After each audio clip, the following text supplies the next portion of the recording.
You want to talk us through your last 2 days? All right, we'll let him go. Welcome back, DNM Cast, episode 13, or season 2, episode 3. It is just us today. We are back after 2 amazing guests last week.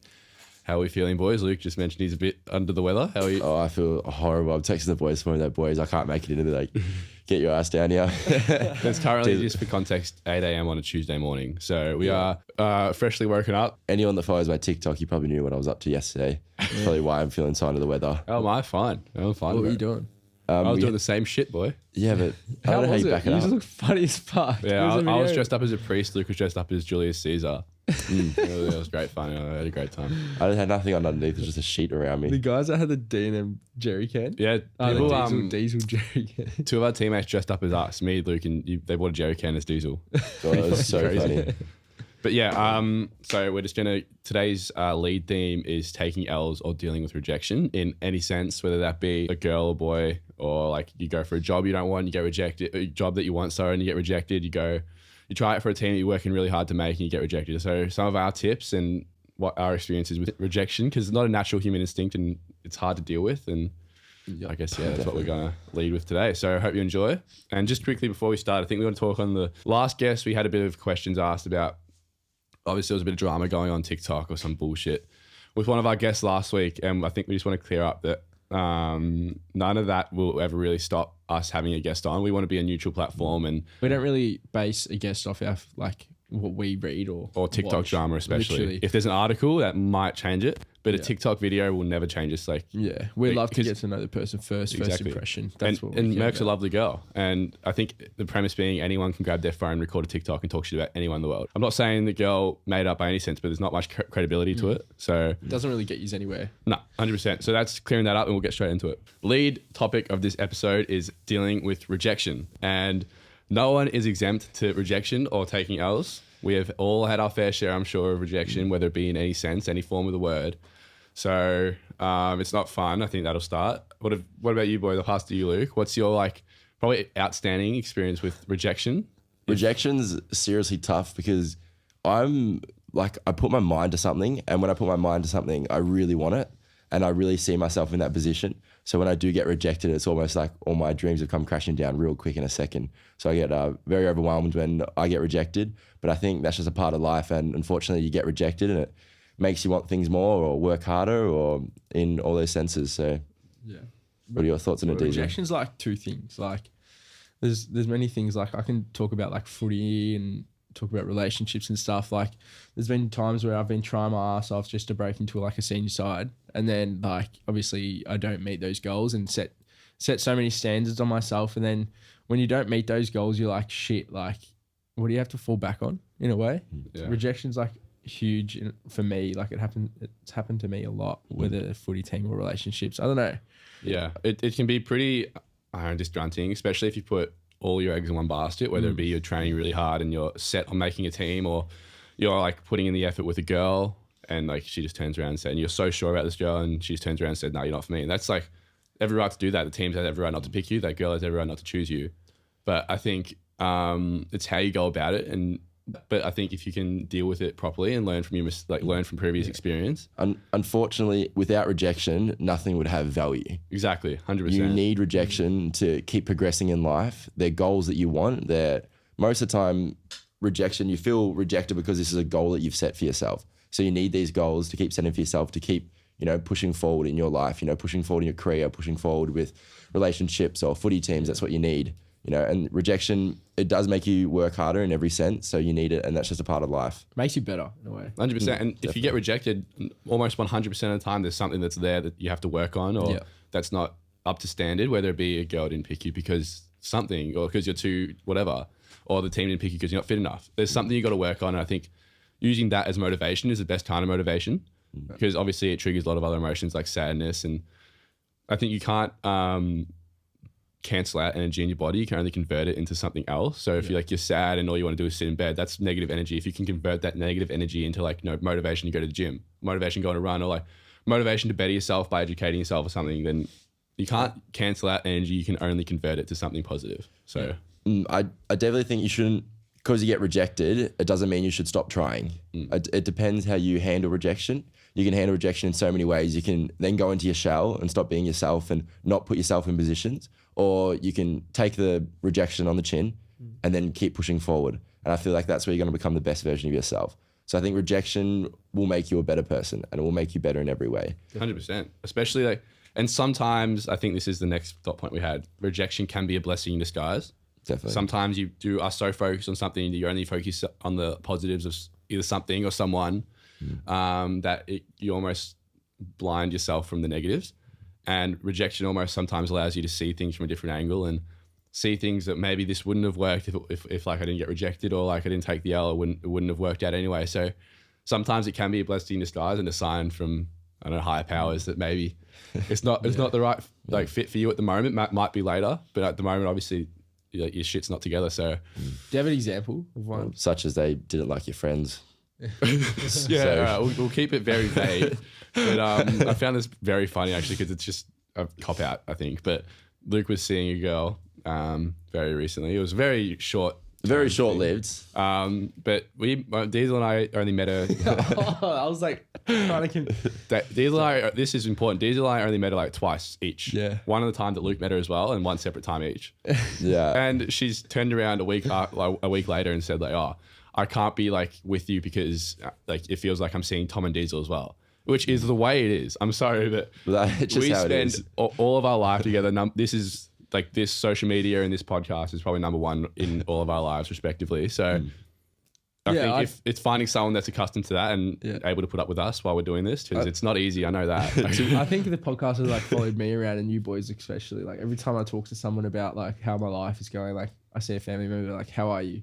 I'm like, yeah, the podcast is good. Like Tom and Luke are great. Like, Yeah. I know we're always caught us talking to each other, or even if like people that don't know me or Tom, but they know you, they'll come up to me and like, oh, I'm Diezel's friend, or like, so it's just kind of like a trio. It's like, fully consumed our lives, which is great. Like, there's no complaints. Wouldn't have it any other way. But yeah, back to the premise, it's like can be overwhelming for other people who are trying to crack into our lives, or we're trying to bring into our lives. Like sometimes, like this is just the way it is, especially for the immediate future. To be fair, Diezel does sleep in my bed when he sleeps over. So Yeah, and there's no doors in that fucking apartment. So I don't. Okay, so I don't in my apartment. I don't have a door. It's just kind of like a little frame, and I've put like a curtain across it. So we shut the curtain when we go to bed. yeah, I don't sleep in your fucking bed. yes, I do. it's a lie. He does. So when this girl stayed over at Luke's, it was like 3 of them in the bed. It was pretty fucking weird. No, I'm joking. No, we're joking. But yeah, so I know that's like sometimes rejection is forced, like by things you can't control, like that. So sometimes I've never had a girl say, "Oh, I've had pretty close actually." Like, say, like, "Why the fuck do you spend so much time with Luke and Diezel?" But I think you have. yeah, I have. That's what I've said. Oh, yeah. Well, I think a big premise of rejection, I think we do talk about relationships a lot. How would you go about if you do get rejected by somebody that you wish to pursue, or someone that you want to It's see? happened fucking 50 times probably. Or like bad, like to the point where I'm like so convinced that this is meant to be. Probably like there's one that stands out. It was last year. I was talking to this girl, and I was like so sure. She gave me nothing, probably not the adequate amount from the start, which is probably why. I think that's a lot for the chase, or like kind of like the girls give nothing. and it's like kind of makes you want it more. Yeah, but this like that's besides the point for this one. I was like so sure, everything I wanted, like fucking drop dead gorgeous, and then she just kind of fucking said nah, not like she didn't even say it. She just kind of stopped talking to me, which is like rejection in the hardest form to take. You always want what you can't have. Yeah, and rejection without closure is the worst, man. It sucks. Yeah. I think it's like hard to explain how to feel from rejection. Like just say if you ask me like, oh, how do you feel like you got rejected by this girl or whatever? It's just like how do you cope with that? You know? Yeah, it's tough. I think you just like cop it on the chin. Yeah. I mean, I feel like with relationships or going on dates, if nothing amounts to it, I feel like you get experience, and experience is huge. To say you take a girl on a date and you did some weird things, you go, oh, well, maybe next it didn't work out, or maybe next time Take your lessons and implement the next time. Yeah, I won't do those weird things. And that being said as well, I do believe like if it's meant to be, it'll come back. Yeah. I've had way too many experiences in my life for that not to be true. And you'll be surprised if you keep your morals high and you keep being a good person, you treat them well, and if they choose to not want you, then that's on them. Yeah. And there's nothing wrong with that as well. Yeah, exactly. There's nothing wrong with that. Funny. You know what's funny? I'll bring it up. Luke's like, obviously we go back a bit before this podcast. Luke Luke talked to these couple girls or like Well, girls two. or a girl, like just for this fuck? story. Let's just say he spoke to some girls. They don't know each other, but before the podcast, they wanted nothing to do with him. Yeah, Like that's a big part nothing. as well. But then like now that we're like they probably see our faces a lot more. They've like obviously like gotten in his DMs a bit more. And Yeah, then it's well, that's just the like, same with me. I think that's the same no matter what you do. Yeah. I think we noticed that very early starting the podcast, that people who didn't want to be in our lives at the start or like didn't give us the time of day at the start or like not even the start like a year ago have now started seeing us everywhere and try to slide their way back in. I think being mature enough to recognize that and almost on your toes enough to recognize that they're there for the wrong reasons is a big factor and something we've had to learn to deal with. What have you done with people trying to rekindle relationships with you because they've seen you on TikTok or they've seen you doing podcasts? It's very situational. Depends why they were in your life in the first place. But I just think like you got to be mature enough and just like keep them at a distance where they were. Don't let them in because they want to be a part of it all. Yeah. Because it's pretty appealing, like from the outside looking in. Like, And I feel like this can be applied to a lot, not just our podcast or us doing a podcast. This could be applied to you at home with your career. You know, they see you get a pay raise or they see you, you know, working your way up in the world and start making money or you start driving a bit nicer car or you start doing things, go on nice dates or, you know, traveling around and people try then see that and try to come back into your life. So I think you've got to recognize when you gave them everything and you were a really kind person, you had your high morals, and you just got to deal with it and understand that they're there for the wrong reasons. And when things go crashing down, they will not be there for you. the best way to get revenge is through success. And I don't think that's something I fucking preach. It's tattooed all over me, but Yeah. He said that like 1,000 times. I know, but like it's Yeah. so true. Like success will solve all of your problems in the sense it'll get rid of your like sadness after rejection because you're motivated and it'll make you reach your goals or do everything. But just use it as motivation to become successful in your own field or your own realm. Whatever success is defined as you, everyone is different. No one's success is the same. But if you get rejected, use it as motivation to be successful in your own field, whether that be like gain a kilo or two in muscle. What if you're like a nice guy, and just say in a relationship point of view, you're a nice guy, you're a lovely guy, but then like the girl just like wants a sort of like someone like not nice. Yeah, You know what I'm trying to you're just not the understand? personality type. Yeah. for 'em. Do you like change how you are, or You shouldn't. What do you do? No, I actually think about this when people are like, oh, I was so nice to her and she didn't want anything to do with me. Yeah. I would rather end it with someone and they go, yeah, he was a really nice guy. And I know within myself that I was kind to her and was a nice person. Whereas why would you want to be an absolute, fuckhead and treat them like shit? Yeah, Of course. For it to end, or 100%. why would you want to treat someone like shit to be with them? And it's easy to, I guess, change yourself or like try to change yourself based on what someone might want Yeah. after rejection, which is probably the worst thing you can do. I think if you stay true to yourself, that's definitely the best way to go about it. Yeah, easily. And I think that's the case in relationship settings. I think you should better yourself if you're getting cut from footy for not being fit enough. Yeah. Then you Yeah. should probably change the fitness part of it. But Yeah. I think just stay It's true in to what yourself. it's in what form of rejection. There are so many realms of rejections. Getting cut by a team because you're not fast enough. Well, use that motivation, get in the gym and work in your faster, running. boy. Yeah. Fast as fuck, boy. Revenge through success, stay true to yourself and work on what needs to be worked on. I think the main 3 points that we've I identified. want to say, what would you say to people that want to put themselves out there, but they're afraid of rejection? So this is actually a point I had down. It's something I've been asked a lot as well. Taking a leap of faith in social media realm, Yeah. or like putting yourself out there for a public view. Just fucking do it. Like there's going to be backlash no matter what you do, no matter who you are, no matter what you do. There's going to be backlash. There's going to be hate, people who disagree with what you're doing, what you're saying, or anything in between. Yeah. So if you can just accept that and don't get into this industry or like the public realm, if the hate's going to get to you and you're a self-conscious person, the hate's going to really like, I guess, ruffle your feathers. Don't get into the industry and just like the hate like is there, but it's not going to stop you. Like we've had hate from day one, Yeah. but it's fucking like we're now 13 episodes in. It's like hate will only stop you if you let it stop you. And I live by this quote, shout out mum, when I'm upset, she goes to me, you can't control what other people are going to do. You can only control what you're going to do. And Tom also has another quote, the life's not worth it if you never lift off on the plane. What's that quote? So it's from a Prince EA video called Everyone Dies, But Not Everyone Lives. And it's like Prince EA, for those who don't know, is a motivational speaker and really good content, especially the early ones, probably like 10 years ago or 8 years ago, he was releasing them. And he's using planes as an anecdote. And he says, and every person was built to live out the dream they have inside. So it is perhaps the saddest loss to live a life on the ground without ever taking off. Yeah, it's good. So it's like, if you believe you're destined for more, or believe you're destined to be in social media industry or whatever, you're not going to get there without starting. Yeah. For example, like no one sees people from my end, like obviously putting themselves out there.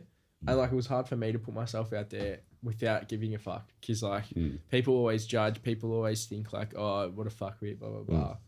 And then it's just like, now that I've done it, I don't regret it at all. Bro, like, it's changed our life. Yeah. Like, but people now know me for like what I'm doing now rather than what before. Yeah. Like no one really, like if they were to say like, oh, Diezel plays footy. This was like last year. Oh, they would like look at me as like a football player last year and all that. Now they look at me as like, oh, podcast, like Luke, Tom, like. I remember one thing that flipped for me was I was also saying like a year ago, people just know he plays VFL, footy player. Yeah. But I remember this year, this is like right before everything started taking off, right before we started the podcast. It was a game against Williamstown. I don't think you were playing, Luke. It was like right after, it was round 2 for VFL. And I was having a fucking stinker, bro. I was having the worst game of my career. It was like halfway through the 4th quarter, I'm on like 5 touches. I'm like, fuck, as a winger, I was like, oh fuck, like clearly not gonna be in the team next week, which I play lucky enough to play a couple more games after that. But I remember thinking on the ground, like, fuck, like, I'm going to need something else here. Like, footy's not going to work. I need something more. Like, I'm having a stinker. Like, this is embarrassing. And fast forward 6 months. I'm pretty sure there was someone in the crowd that may have motivated you to. Yeah, well, clearly try not. I to play a fucking little bit stinker. I fucking stinker, bro. Can we also touch, Luke Bailey had 51 disposals on the weekend. Luke Bailey, Premier Data, where is his post? That's because Ben Ratton had fucking like 59 touches. That was fucked. No, but back to the premise. Luke had 51 touches, 212 ranking points, and an absolute demolishing. His team is first on the ladder. He played like 2nd or 3rd on the ladder. Yeah. And they won by 130 points. Yeah. And Yeah, what, we you were had 20 dominant. clearances or something? Yeah. 20 clearances, a How goal. many did you have? Make me shy. How many did you have? 20? It was 20 clearances. 20 clearances. Yeah. That's fucked. Yeah, so you can hate us on for what you want, but Mate, you know how many disposals I had last week? Yeah, 4. You had 1 effective as I well. had 4, 1 effective. So Diesel's Yeah. Premier Data is fucking worst performing. Luke's Premier Data is best. Okay, well, this comes down to rejection. All right? I'm serious. So I coming back from injury, had a bit of a sore foot that I was managing, and I took there was 3 rounds left of VFL. I took 2 rounds off, and I was talking to the coach, and he said, put yourself in a position where you're 100% to get picked. And I thought that I was going to get picked. And I was under the impression I was getting picked. I was preparing to get picked, and I didn't. I was very, very annoyed and very frustrated, and I felt that rejection. So to go out of my way, I used that as motivation to really, really switch on and have a really good game. So revenge through success. I thought you were going to say this is where rejection or whatever, and then say that I got dropped from the team next week. No. But yeah, there you go. That's everything comes Broke back. up with me and I had to play good. Nah. I think every bit of a person's success can be credited or like loops back to rejection at some point. Yeah. And everyone who was successful got knocked back. Like every CEO successful definitely got knocked back 10 or 15 times before they became successful, and use that rejection to, I don't know, snowball on and just become known for what they're known for at having the root cause of rejection. So yeah, I think we have to probably wrap that segment, but yeah, I think rejection can be definitely handled in many ways, positive and negative. But I think if you just channel the negative energy and turn it into positive energy and motivational energy, then I think you're so much better off doing that. Yeah, I agree with Tom there. I think it's just how you put your energy. If you do get rejected, put your energy to something. But for you at home, I would love to know how you got rejected and how you handled it. Fuck that. I'd love to know at home how you were rejected in any sense and how you handled it and what became of that rejection. That's something that would be curious to me. So send them in if you want to send that in. All right, next segment. A couple weeks ago, we did the same thing where it's like a little half segment. These are some topics that we've had either requested or sent in. So this one is, I want to bring this to you boys, is it's kind of like become a theme or a trait that whenever we go out, we get at least one of these people coming up to us and saying it. Yeah. Last week, Luke and I were at a event. I'm not going to say what event. It was full of higher profile people. We met a lot of people. Shout out everyone there we met. Everyone's lovely. And I think it's a common theme. So one bloke came up to us, shout out, this is a lovely bloke, and goes, you know what, boys, I thought I'd hate you, but you're actually really nice blokes. Yeah. And it's just so annoying because like we have this negative connotation because of the losers in our comments like painting us out that way. That like people walk into rooms or see us on lists and think, fuck these guys, like we're gonna hate them. And then they get talking to us like we're actually just normal guys. Like I'm not being a fucking asshole, but like we're just like normal people. And I think it puts us back a step having like that disadvantage. We walk in, You know people already why? fucking hate us for no why? reason. Because no one's fucking having a podcast talking about what we're talking about. Yeah. You know what I mean? Exactly. Like, It's hard. people are going to judge because we're the first people. It's hard. Oh, we're not the first, but it's like hard to stomach societally. And I think people automatically have this negative connotation of us or negative perception because they've read the comments and believe what some fucking 25-year-old loser with no life saying about us. So it's like, you can't do anything about that. You can only like change. Obviously, like this bloke's chat to us and said that after a conversation with us. So you can only, I guess, if people don't like you or whatever, there's nothing you can do about it. You can only just be yourself and hope that it changes their point of view. And this is us being ourselves, obviously. Like, we're not going to fake it. But it's such a fucking like, how funny is it? it's so annoying. Like that quote, like fucking, I thought I walked in this room thinking I was going to hate you guys, but you're actually nice blokes. Like, like fucking backhanded compliment. Yeah. I think you boys have gotten better at it. At the very start, when people would come up to us and if they were annoyed or like taking the piss out of you, I feel like you'd kind of give it back to them a little bit. Yeah. But now it's like you've learned to kill them with absolute kindness. When someone comes up to you, this is a good way too. If someone is ever taking the piss out of you, kill them with absolute kindness and they will, I guarantee you, they'll have nothing. Luke was getting like assaulted on the dance floor. Like there was a girl Yeah, that was a bit fucked. who was fucking gut punching him on the dance floor. Yeah, at the SB. some Like, girls punching. imagine the roles were reversed there. And she's like, I'm looking down, that she's gone bang, bang, bang. Luke's like, can you like not stop? Like you're fucking punching me. And she goes, fuck you. It was just some random. There was like a couple, like maybe 3 or 4 girls, and they're like, "Oh my god, it's you!" And like putting, like filming me, like going up to the close to my face. I'm like, "Oh, like just like it's okay, like hi, how you going?" And then they started hitting me or like pinching me or trying to push me. They obviously wanted a reaction. Yeah, but imagine that was the other way around. Like imagine like there's either like Sam or Izzy getting punched from Just the Girls are on the dance floor and they're getting hit by blokes. Like what the fuck? How is that acceptable? It's not on, and we'll just address it till it stops. Yeah. And I think that leads the same night. Interactions we've had with in public. I've got one to round this one off, but Luke and I actually got interviewed on the dance floor at the SB. We did too. I haven't seen that video yet. Can't remember all of this. Was it good? I don't know. She just walked up to us with like a mic and a camera and said like, "Do you miss your ex?" I'm like, "Oh shit!" Like, Obviously, Fuck your ex, man. I don't know. Is that what she does? Is that her thing? I don't know. I have no idea. I have no idea. Oh, I haven't seen the video. If you're watching, please send us a video. yeah, it'd be funny. Interactions. Have you had interactions? Okay, I'll lead this with this. I had this girl. We were at Harlow, and I had this girl, like group of girls come up to us, and they lead it by taking a photo with us. So they're clearly like listeners, like they know who we are. And then after they take a photo, they're like, "Oh, your content's really cringy." I'm like, "Awesome, thank you."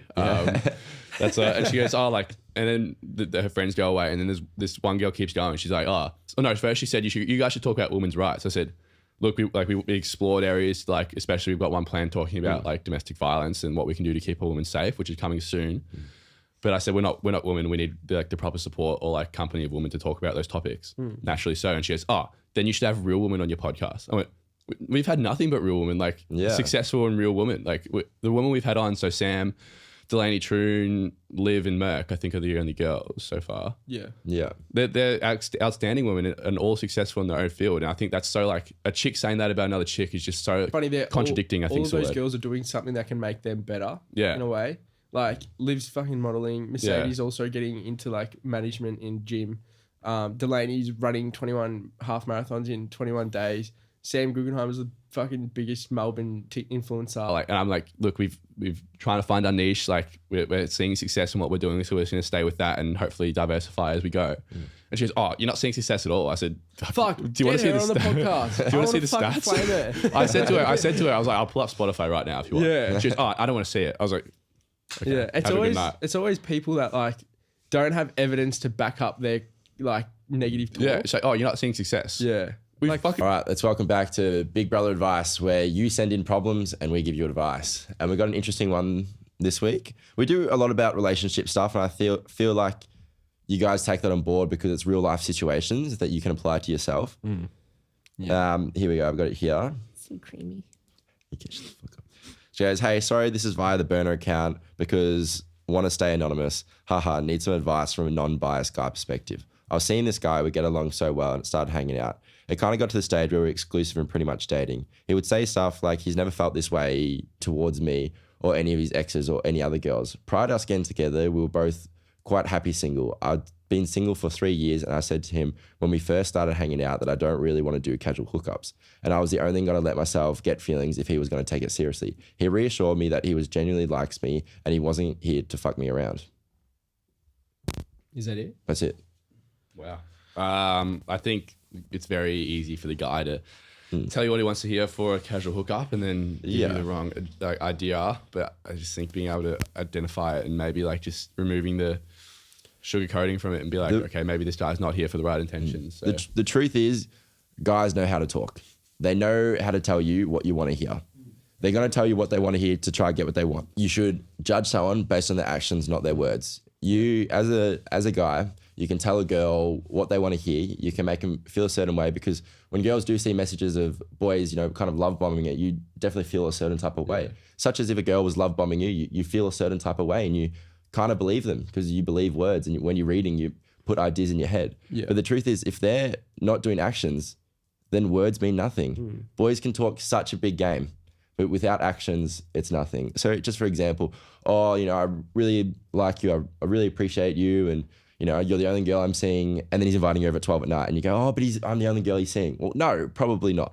Yeah. And that's the truth. But like, look, if you're a guy and you're messaging girls at 12 o'clock at night saying like, hey, come over, that's fine. Do that. Like, who cares? Yeah, there's no issue. And then it's just up to the girl if she wants to come over. If she says no, then fucking leave it. Don't be a fucking weirdo saying I want a relationship. Yeah, so you can go over to our house. Yeah. Like I think inviting a girl over late at night is okay, and people probably think it's like, oh my god, like you're a slut, blah blah blah. Like do what you want. You're young, whatever. But then like if they say no, take it on the chin. Like don't force it. Be like, yo. Yeah. Cut that last part out. No, that's fine. Fuck you. How do you feel? So, give an example for people at home listening. Yeah. What would actions that a girl would have to see for them to truly believe that he wants a relationship? I think like asking him actually out on a date is like something huge. Grabbing a little like coffee or something, that's like nice. Like, something that's thoughtful, something that you've like actually going out of your way for in a way. Would you say something like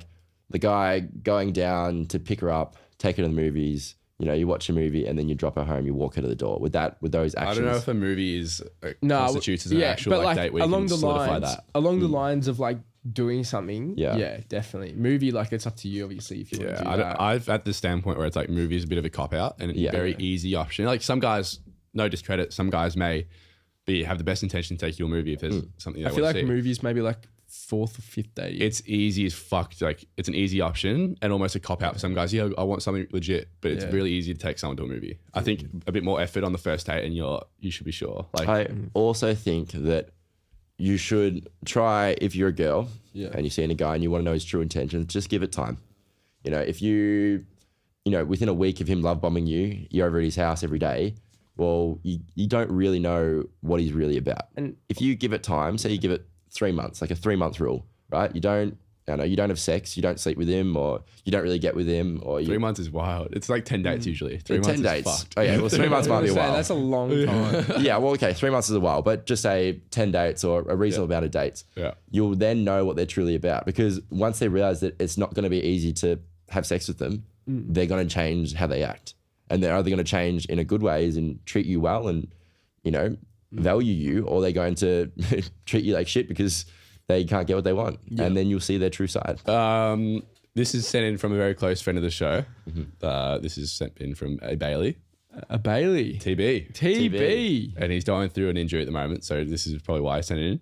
Yeah. Mental health issues while coming back from injury or tough financial situations. That's all he said. So I assume he says advice for how to manage your mental health when especially he has a very significant injury and a broken back. So something that writes you off that badly, I think it can be very easy to go off the rails. I can relate to Tom a lot in the sense of a bad injury that puts you out. Obviously, he's my brother. I care for him a lot. For you that don't know, he wants to pursue his sporting career and be the best version of himself, and obviously has aspirations to become a professional athlete. However, he's just recently endured basically a stretch fracture, which is for footy talk and ACL, but in tennis kind of terms. You're out for almost a good 12 months, which is really tough. And unfortunately, growing up, I had a few injuries. I broke my pelvis. What else did I do? I broke my pelvis and was that it? You were 16. Oh, 14, weren't you? I did my ACL and I've broken my pelvis. So I've endured a lot of injuries that have put me out for a long time. The hip was 2 years. The knee was almost a year. And it is extremely tough because you're in a situation where you're in your bed and you're seeing everyone else around you do good and you're in your bed by yourself, not able to become a better version of yourself. So it is really hard to not go into depressive episodes or feel sorry for yourself. Yeah. And you have to be some type of person to motivate yourself to get yourself out of that hole. And hey, sorry to cut you off. You're a prime example of like doing better in a way. When you broke your pelvis, do you think you were just sitting in your bed? Yeah, you were sitting in your bed for a long period of time, but I remember when I was messaging you, you're at the gym at like 12 o'clock at night, just fucking working out every night. Like it wouldn't Probably a bit of relationship drama going on. yeah, sometimes but like there as well. still like he wasn't just sitting in his fucking bed crying and feeling sorry for himself. You were like doing something about it, and then now look at you, 51 disposals, 20 fucking clearances. The truth is, no one is coming to save you. Yeah. No one will feel sorry for you. And no one, in all honesty, no one cares that you've hurt yourself.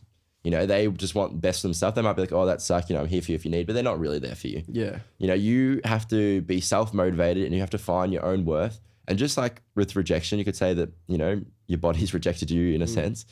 You just have to keep becoming the best version of yourself. And I found that helped me a lot is doing one thing a day that bettered me. And the one thing I could control was how many dumbbell curls I could do. Yeah. You know, that I know it's so simple and it sounds so stupid, but I could control how many times I lifted weights. Yeah. Right. So I did that as much as I could because that was the only sense that I got that made me feel like I'm, you know, becoming better. When I couldn't walk, I could do dumbbell curls or lat raises. Yeah. So for people at home that are going through that or they're in an injury or in a position where they can't get themselves out in the near future, it's a long-term thing. You have to try become a better version of yourself every day with, you know, whether that's a new skill that you're learning, you know, 5 new skills a day or 1 new skill or whatever it is. You've just got to keep trying to become the best version of yourself. And within time, you realize once you're back out there, you haven't missed anything. You haven't missed much at all. Fuck yeah. We ever seen a footy do 1% better every day or something? I'm pretty sure it was. Yeah. And so if you do 1% better, Definitely. like, and over time, you're doing 1% better every day, 100 days, you're 100 times better. Exactly. So Exactly. On footy as well, just quickly. All 3 of us at the same club next year. I don't know. Absolute bag if you come away. I don't know. Watch this space. If we were all playing footy, I feel like people would come down just to be That's the thing. That's the attraction I think the clubs want. Yeah. We've had a couple conversations with a couple clubs and have interest in all 3 of us.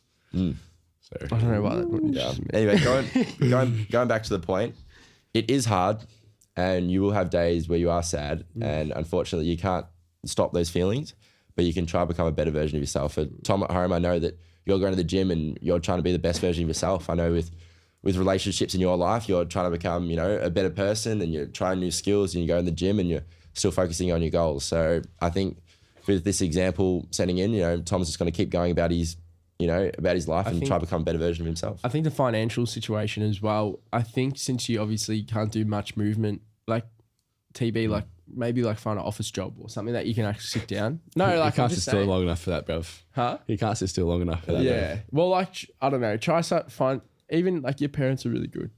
Like we'll talk off camera with this, but like yeah, I think if you're in the situation that you are, I'm sure your parents will help you out and let them. You can't really force yourself to work your ass off whilst you're injured.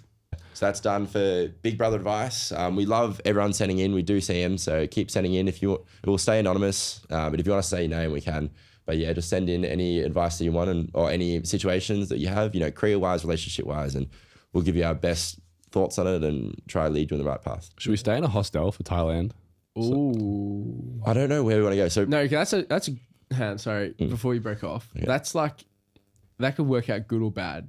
I think it'll be fun, especially if we have the whole room to ourselves. But why? Like it's Thailand, it would be fucked up. Yeah, but like if we have the whole room to ourselves, it's just us. Like, I know, but like we can just get an apartment. yeah, but that's cheap as cultural. fuck. That's cultural. No, it's not. I want to immerse myself in the Thai culture. Staying in a shithole like a hotel, like really the cheapest one we can find. Why? Because it'll be fun. No. Imagine that. Imagine like, Dude, I want to sleep in clean sheets, cunt. I don't want to pull the blankets up You and have a there's thing- like bed bugs. bro, you have the biggest thing with like dirt on like sheets. Like, Dude, you hate should it. see his fucking room right now. yeah, I So can imagine. bad. Luke doesn't have a window in his room Oh, or a door. No window, no door, just a mattress. I don't in even have the a room. It's just like a curtain, to be honest. Just put a curtain over me to go to you sleep. okay? I feel so shit right now. It's weird seeing friends in a different country. Don't. We had enough. We told a story like this once. We had enough backlash. That's All right. Can I conclude it? yeah, if you want. All right, guys. What episode? You want to conclude the episode? Bro, us episode? conclude. Tell I don't know me, what tell me. episode we're at. Tell me. 13. 13. Episode lucky 13. It's been a pleasure. Why are you streaming? Oh, wait. No. Oh, wait. All right, guys. Episode 13. It's been a pleasure. We've covered a lot of topics today. All right. It's been very good. No, I want to continue Okay, this. continue. We'd just like to thank, I'd just like to thank my mum. All right. Thank you guys for watching episode 13 of DNM Cast. We have some guests next week organised, which we're very excited for. Yes. And yeah, we appreciate you guys tuning in. We appreciate we dealt with all things rejection and how that makes you a better person. So thank you for listening today, and we hope we see you next week. Good night, baby. Let's get it. Fuck. I am not going to Hawkeye. Shout out Banks. No. All right, that's all right. What's it called? BTV. BTV lineup comes out today. Oh, really? 12:15. See, the tickets come out today as They well? should. Yeah. Shit, can't wait for the DNM cast to pop up. If we